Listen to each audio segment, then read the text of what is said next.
here's a little intro until I get one professionally done. Like, comment, and subscribe to join in on the fun.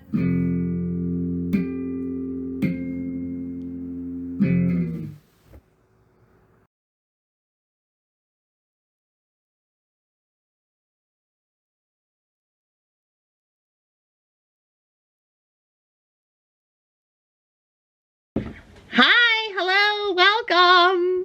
It's been a little while now since I've filmed, and I've wanted to come back, and here we are. We are in the bunker because the Funko Bunko is not set up yet. If you've seen pictures on social media, it is a work in progress. I've been trying to unpack, and then there's like trips with Jacob and different parts of the house that need to be set up, and my mind is usually all over the place. So like I try to set up the Funko Bunko, and then I'm like, oh, it's nice out. Maybe I should clean the backyard. Maybe I should do this. Maybe I should do that. And so things are coming along, but not at the rate that like I would like them to.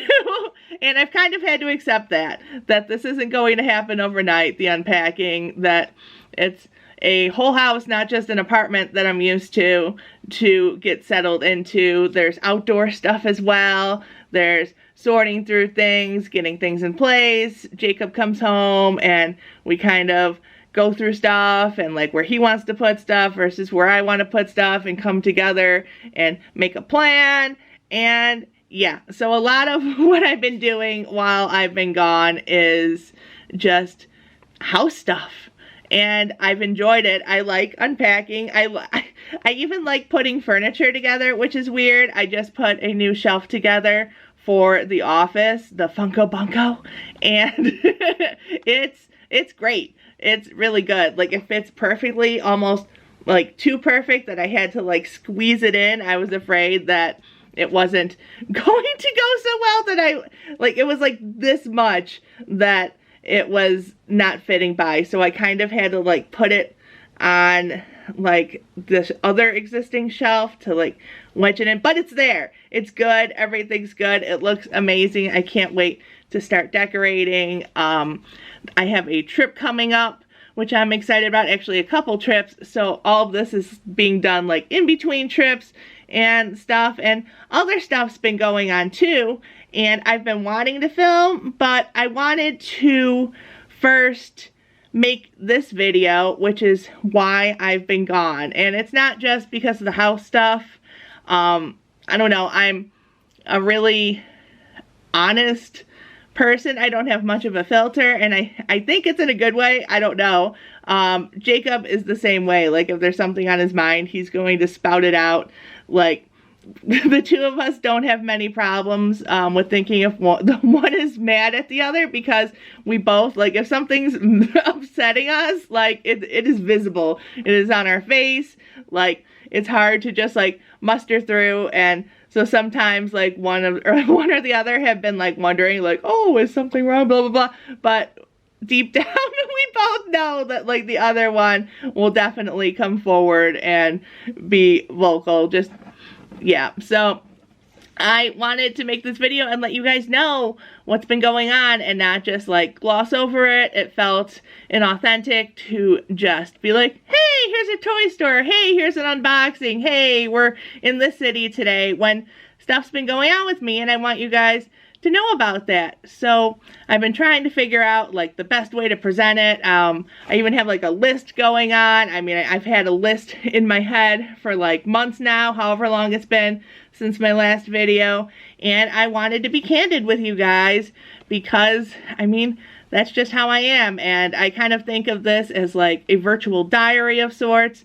So I think it will help me as well as maybe others. I've seen Jacob put out his videos where he talks about himself, and he does feel better by doing so. He relates with the audience.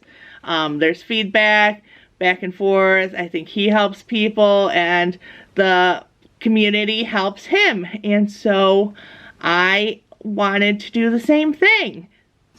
So I guess the best way to talk about this is to start at the beginning of when I first met Jacob.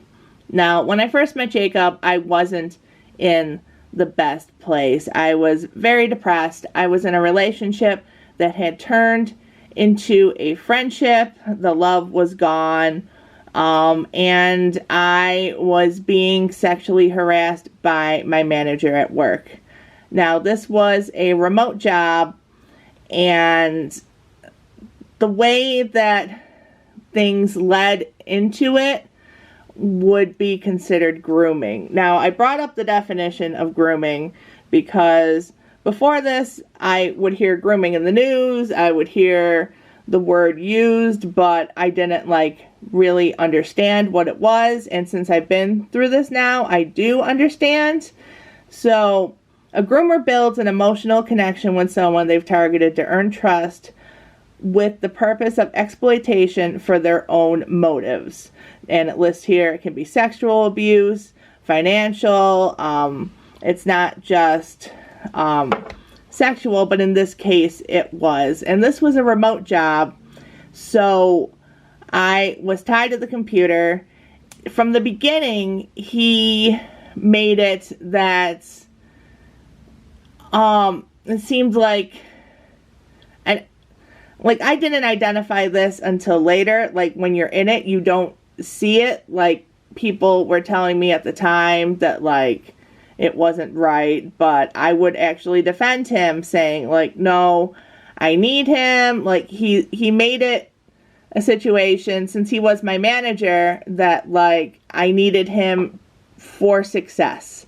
He was my mentor, he was all these things, but in the end, it was really just for the gain of himself, just total manipulation. So when I first met Jacob, this was still going on.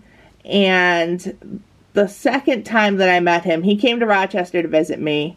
The second time I met him was in Baltimore, either the weekend after or maybe a couple weekends after.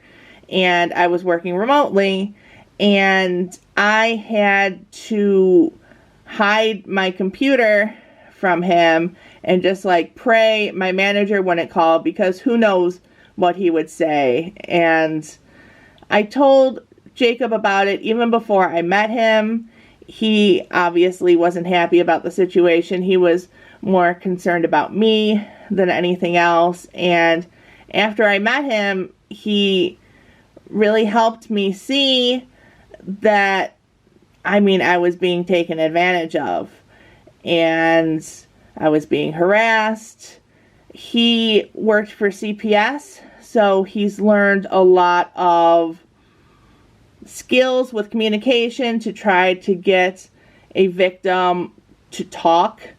And Jacob was the first one that I really talked to about it in details, as in not just details, but as how it was affecting me, and what was said, and why I felt the way that I did, that I shouldn't either report him or why it was okay. And since it was a remote job, he was always available. I work in mortgage, so when I was working then, this was during when everyone was refinancing, rates were low. I was working 80-hour weeks. So he would call, and I'd be in the middle of a file, trying to get people closed on their homes so they could either just be set if it was a purchase, move in. And he'd be like, no, it's okay. I'm your manager. You can stick around. You should talk to me, blah, blah, blah. But, I would be working late at night till 10 p.m. And he'd be messaging me on there. Eventually, he asked me to message him privately over text. Eventually, he asked me to FaceTime him. And that's when things escalated. And I never did anything, but he definitely showed some things that I was never comfortable with. In the beginning, he was complimentary. He talked about like what a good employee I was, and by the end it was obsessive. And I had even told him about Jacob multiple times, saying like, listen, I have a boyfriend, I'm not comfortable with this, I just want this to be over. And he said that I was his, and I talked to Jacob about it. I kept being defensive, saying no, like, this is a good job, I can't like stir the pot. He says that I need him, his guidance, this and that. Basically made me feel like if he wasn't there, I wouldn't have succeeded at my job, which is not true. I've had similar jobs that were fine, but yeah, if like Jacob was the one that made me realize that it wasn't okay. And I remember the one night Jacob texted me, and like I like just like panicked because I thought it was because I thought it was my boss. I'm definitely going to bleep out the name, but yeah. So it affected me much more. I think people that are in a grooming situation, they can't identify what it is. And so you're just lost. You're just completely lost in what this person's telling you. They're very manipulative. It's hard. And so I had a hard time with it. And eventually I made the decision, and I told him what ended up being the last time that like I'm in a relationship. Like I didn't want things to get ruined with Jacob because of this, and Jacob has actually told me after the fact that like if things didn't end, he doesn't know what he would have done. Like he hated seeing me go through the torment. He didn't like the fact that another guy was constantly contacting his girlfriend. So I eventually made the decision, after he just wouldn't stop, to report him to HR. And at that point, they fired him the next day. They did research. I sent evidence, and they fired him. And I was elated. That's all I wanted. Like, all I wanted was him out of my life. And I mean, I credited the company at the time for doing that. I thought for sure, like, I mean, I was terrified that he would just like move to another department, or I would be moved to a different department, that the work that I've put into my job and getting to the point that I'm at would be jeopardized. But the company handled it well, and I was happy that he was gone. The next day after he was fired, I got another text and like freaked out again, and I didn't realize how much it was affecting me until the end. And it was really hard. It was constant. It was 24/7 because it was remote. So not only was it at work, and at work, like, the meetings with other coworkers were weird. Like, he either like favored me or like talked badly about me in front of coworkers. Everything was very manipulative. He promised certain things and didn't come through with it. And this was before anything was done on his part sexually, but like he talked about like promotions and how I would be like next in line and how I pushed myself and did all this overtime. And I realized at the end that he was just like, he said to like stick with him as a mentor, and he would lead me to like a higher position.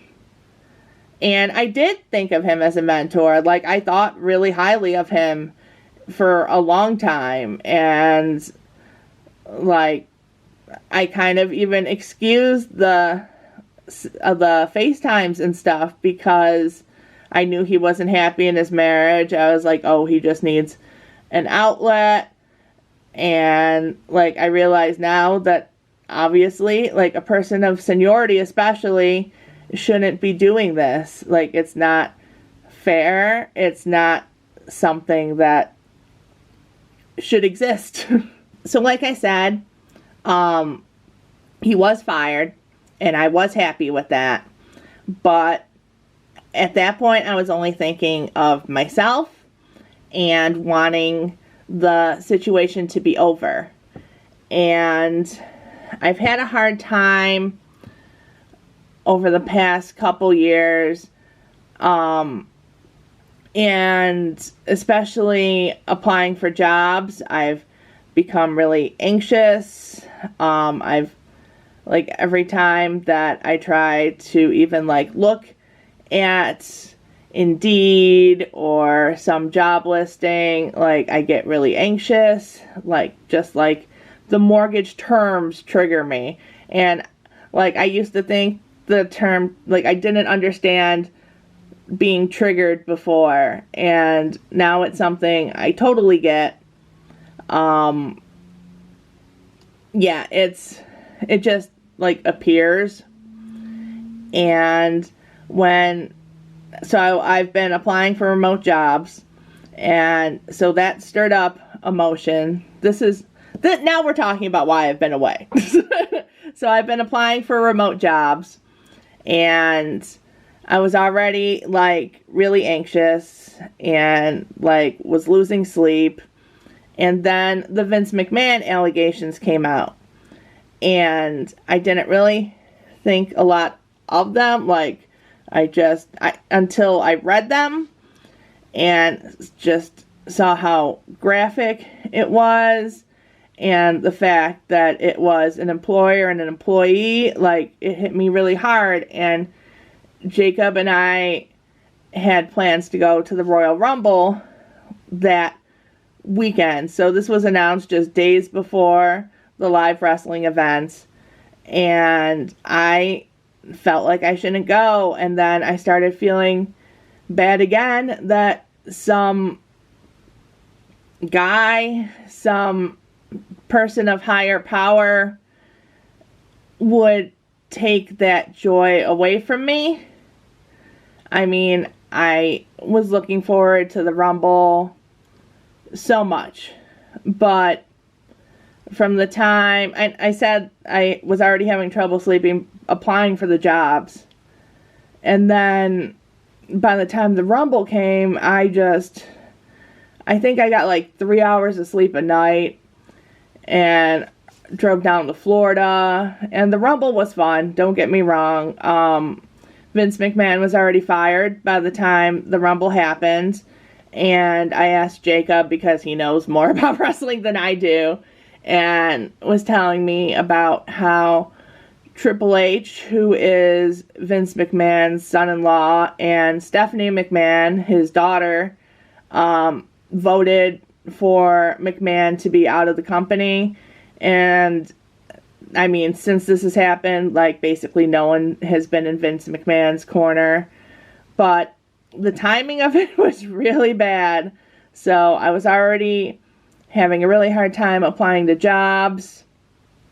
And then the Rumble happened, and so it was just like more in my face. And then, actually going to the Rumble. So after that, I was probably in the worst place that I've been dealing with this. I didn't want to get out of bed for days. So before the Rumble, it was just like no sleep. And then by the time I got home, like all I wanted to do was sleep. So it went from like anxiety to depression. And I ended up talking to my doctor, who put me on anti-anxiety medicine, which has helped.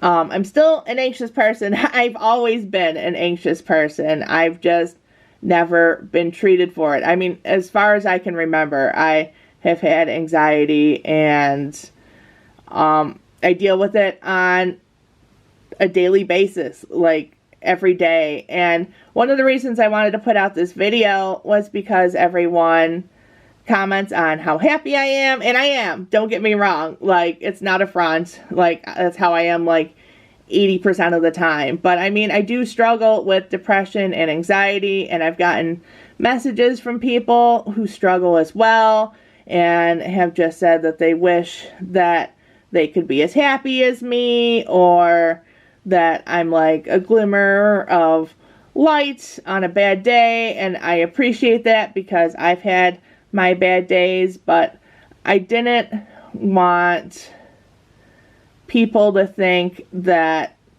it's all sunshine and roses, and especially if it like made them think less of themselves, a viewer or viewers, because I know, like, you scroll through like Instagram or Facebook and you see this perfect life of everyone. That's kind of what the internet is.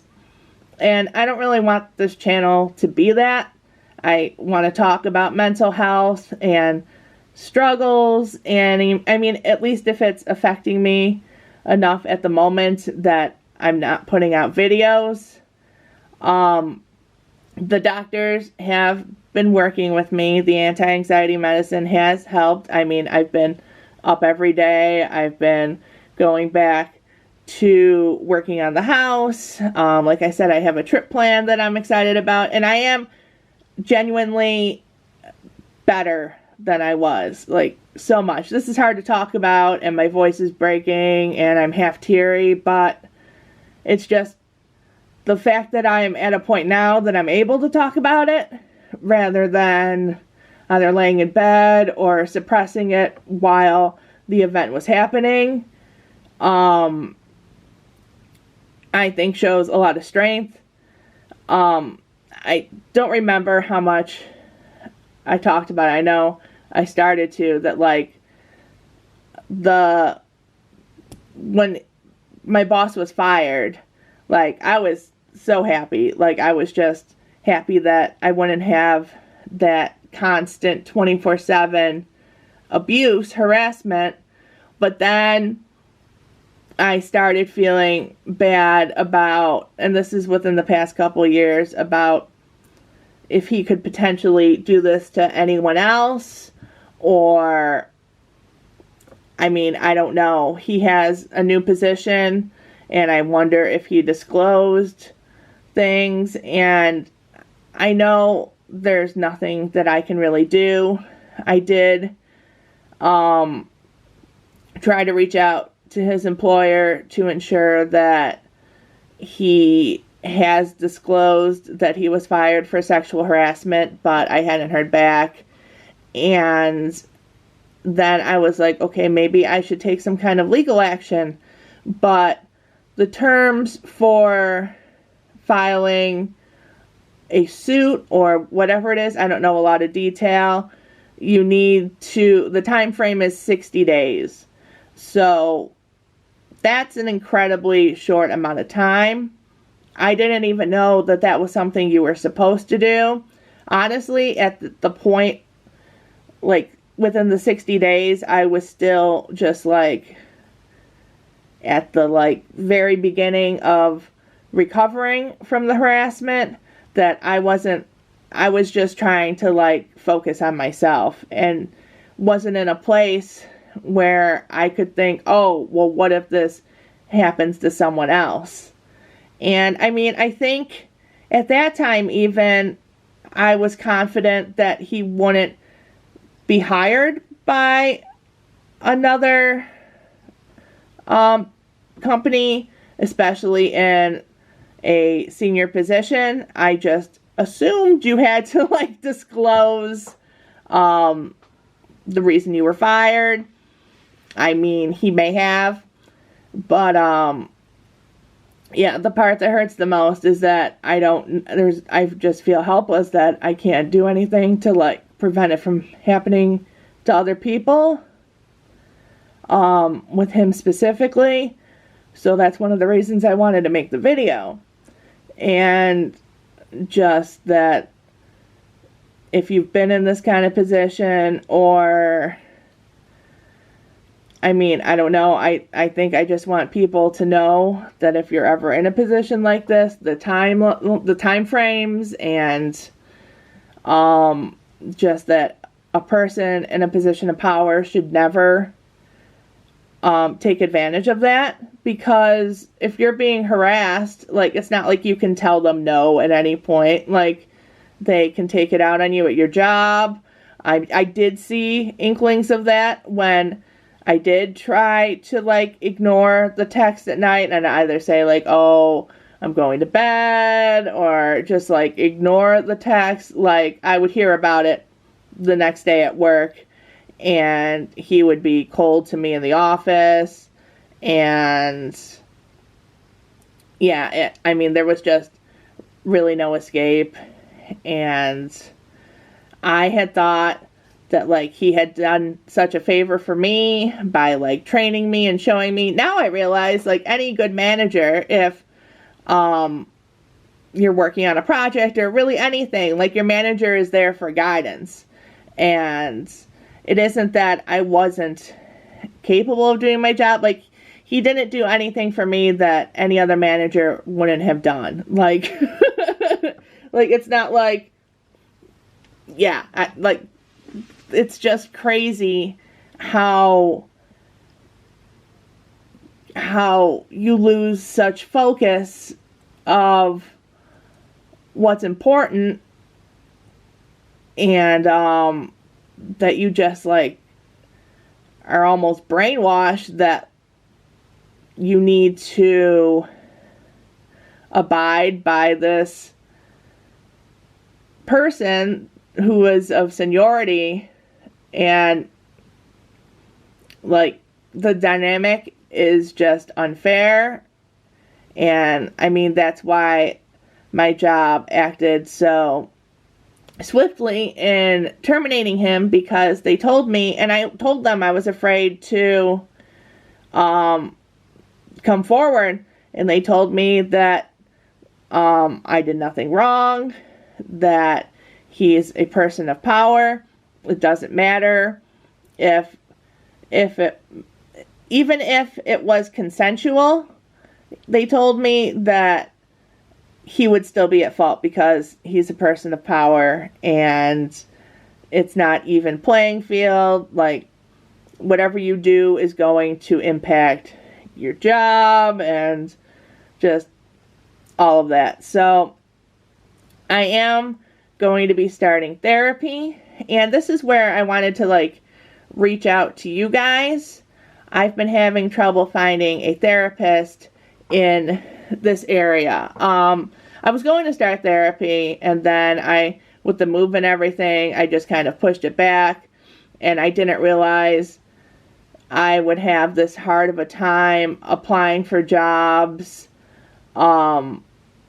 once the time had come, because so at the end of November, when we were moving, like prior to that, there haven't been a lot of jobs in mortgage, period, because of how the housing market is right now. So Jacob thought it would be best if I focused on the move, unpacking from the move, and then once I was settled, I could start applying. And so that was the plan. So I just started applying, like I said, shortly before the Royal Rumble.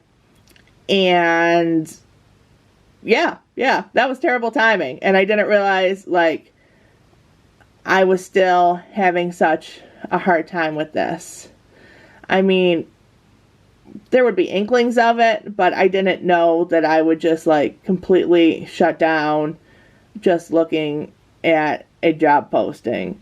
So there's still a lot of stuff that needs to be done with the house. I may try to find a remote job meanwhile that maybe isn't in my industry, that isn't in baking, but that also seems unfair because I've worked from the bottom to get to a higher position.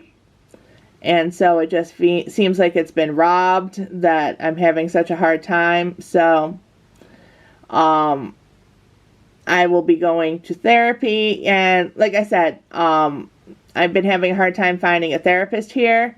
I was thinking of using an online service, especially with traveling and stuff. Like, it may be better to have a remote therapist versus in person, because then I can have the appointments anytime. I know that BetterHelp is an option. I don't know others by name, but I know there's stuff out there. So if you guys have used any or know of any like remote therapists or anything like that, if you could leave some suggestions, that would be appreciated. But I also don't want to make this video all doom and gloom. This is actually the first time in this video that I put the little camera up. Like, there's a little thing that you can like see yourself talk. So I started filming with that up, and I was like, yeah, apparently I'm not going to get through this video if I have to like watch myself in the camera the whole time. But yeah, I don't want to make this video all doom and gloom. I am in a much better spot now, and a lot of that I thank Jacob for, because he has mental health issues and has gone through everything and like knows like the pathways, and I see how much the medication has helped him. And I don't know, I really wanted to make this video because I've seen the comments from you guys, and I know that a lot of you have your own struggles, and I wanted to just let you know that you're not alone. I have them as well. I am happy the majority of the time. I mean, even when I'm like depressed and stuff, like, I think it hurts even more because I'm generally like such a happy person that it seems a little weird when I'm like down and can't get out of bed because I'm having a bad day. But yeah, I think therapy will help a lot. I'm a big advocate for that, even though I have not gone myself. I have seen how it has helped other people immensely. Yeah, I just wanted to be able to spread the word, let you guys know honestly why I've been not filming. I do intend on filming soon. I have a trip coming up, so I may not be filming then, but I do intend on getting back into the swing of things now that I am feeling better. I have a more positive outlook. I am going to be working on these things that I've gone through, and yeah, that's all really exciting. And like I said, I've seen stellar results for other people, and I think now is my time to work on these things. Like, I've never been vocal, like I said before. I've always just kind of kept everything inside. But I'm really working on getting out of my comfort zone, and just opening up fully, both on camera and off. I mean, the goal is mostly off, but that also, like, I'm doing it for myself, not necessarily for YouTube, but I mean, you guys are the viewers, and so you are a part of this as well. And just having a community of people that are supportive, that are like-minded, I think helps. And I think that it helps both ways, and so I'm appreciative for that.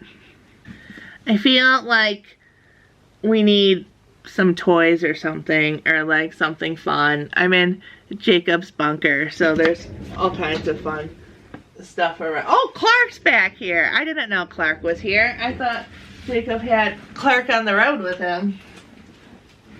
Clark also has some beads. I love Clark. He's ridiculous. But I wanted to bring like some kind of friend into the video to have like a little bit more uplifting, typical Jenny Penny content. What else do we have? We have the discs that Jacob showed in one of his videos that I made him for our 2-year anniversary. Yeah, so things are good. Even though I've had a bit of a rough patch, things are currently good, and I mean that sincerely. I appreciate all the comments that you guys have left while I've been gone, checking up on me, in Jacob's videos, the what is it called? The sideshow exhibit that I saw in Georgia was incredible. I pulled a nail out of Stitch's head, and that was a lot of fun. So, a lot of fun things are on the horizon. I am doing better. I hope you guys are doing well, and if you're not, I mean, that's okay. Sometimes you're not doing okay, and as long as you take the proper actions when you feel that way to feel better, eventually. Sometimes it's not an overnight thing. Sometimes you need medication and guidance and all of that. Sometimes you need to have a virtual diary on YouTube with Clark. So, thank you for watching. I hope you guys will continue on with me. I hope that you will enjoy the videos that will be coming up. And I guess that's it for now. Right, Clark? Oh, Clark doesn't really say a lot. He's kind of a quiet guy. Well, I guess that's it.